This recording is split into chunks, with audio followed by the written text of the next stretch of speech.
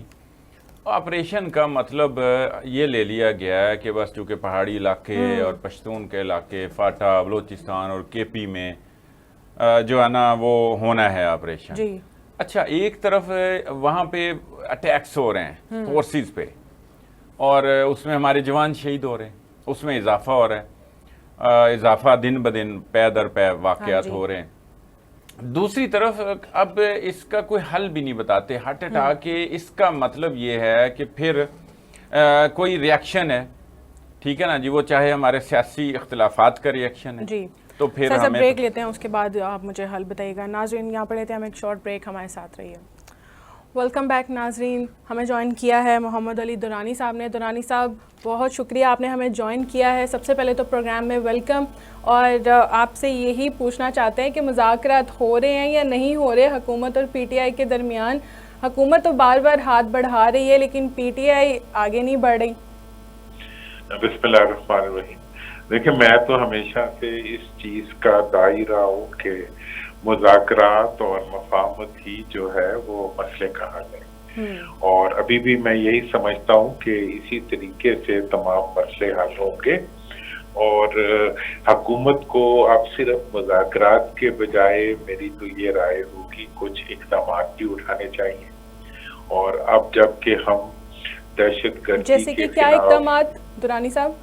جی میں یہی کہنے لگا ہوں کہ جب آپ دہشت گردی کے خلاف ایک عملی جدوجہد میں داخل ہو رہے ہیں تو بہت ضروری ہے کہ اس وقت سیاستدانوں کو دہشت گرد بنانے کے بجائے ان کے ساتھ مفاہمت کا راستہ اختیار کیا جائے، اور سیاستدانوں کے خلاف مقدمات کو، غیر ضروری مقدمات کو ختم کرتے ہوئے ان کو ایک میز پہ لا کے بٹھایا جائے اور آپس میں بات چیت کے ذریعے جو ہے تمام مسائل کو حل کیا جائے. یہ اس وقت پاکستان کی ضرورت ہے. پاکستان کے جتنے دوست ممالک ہیں، خواہ وہ China who, Saudi Arab who, you اے ای ہو، حتیٰ کہ اب تو آج تو امریکہ کی کانگریس نے بھی، سب نے یہی کہا ہے کہ پاکستان کے اندر جو پولیٹیکل سٹیبلٹی ہے وہ اس وقت سب سے بڑی ضرورت ہے، اور ہماری جو معیشت کی سٹیبلٹی ہے اور جو سیکیورٹی کی سٹیبلٹی ہے وہ بھی اسی میں سے نکلے گی. یہ امریکہ کی مداخلت نہیں سمجھتے؟ یہ جو ابھی انہوں نے قرارداد پاس کی ہے یہ اس کے حق میں ہے، ایسا ہونا چاہیے؟ دیکھیں یہ جو قرارداد انہوں نے پاس کیا نا، اس قرارداد کے بارے میں مجھے ہمارے اپنے بچے پوچھ رہے تھے کہ جی اگر ان کے ملک میں اس قسم کا کوئی واقعہ ہو تو کیا ہم بھی قرارداد کر سکیں گے؟ تو میں نے انہیں کہا کہ دیکھو بھائی بات تو آپ کی اصولی ہے لیکن بات یہ ہے کہ جب آپ کمزور ہو جاتے ہیں، جب آپ اپنے ملک کے اندر آپ کا استحکام اور آپ ٹکراؤ میں داخل ہو جاتے ہیں، معاشی طور پہ کمزور ہو جاتے ہیں، تو پھر ہر طاقتور کو یہ اپرچونٹی مل جاتی ہے کہ وہ آپ کو لڑ سکتے ہیں. اب اس وقت ہمارے ملک میں یہ پرابلم ہے کہ ملک کے اندر جو ہے وہ ہر کوئی جو ہے اس وقت وہ جو الیکشن کے بارے میں بہت سے تحفظات ہیں، بہت سے لوگ اس معاملے میں اپنے آپ کو مطمئن نہیں ہے حکومتی اس کے ذریعے اقدامات. درانی صاحب آپ کی بات کو ہی بڑھا رہا ہوں. اچھا 2018 میں بھی کوئی الیکشن کوئی شفاف نہیں تھے، چاہے ہم 13 کی بھی بات کر لیں، 2008 کی بھی بات کر لیں، پیچھے بھی چلے جائیں، خیر ہم 18 کی بات کر لیں، اس وقت اتنا نہیں ہوا تھا کہ دنیا ساری ٹوٹ کے پڑ جائے، پاکستان کے اندر سے بھی ایسی چیز کیا ہوا ہے ایسا؟ اسی طرح کے الیکشن آپ تو دیکھتے ہی آ رہے ہیں، آپ سیاسی کارکن رہے ہیں زمانہ طالب علمی سے. دیکھیں میرا تو اس کے بارے میں بڑا میرا مشاہدہ ہے اور میں نے اس پہ بہت بات بھی کی ہے. وہ یہ ہے کہ دیکھیں جب بھی پاکستان میں الیکشن ہوئے ہیں 77 کے بعد، ٹھیک ہے نا جی، ہر الیکشن جو تھا اس کے اندر ایک وہ تھا جی تفاضاتی، ہر مطلب پچھلے جو 10 الیکشنز ہوئے ہیں ان میں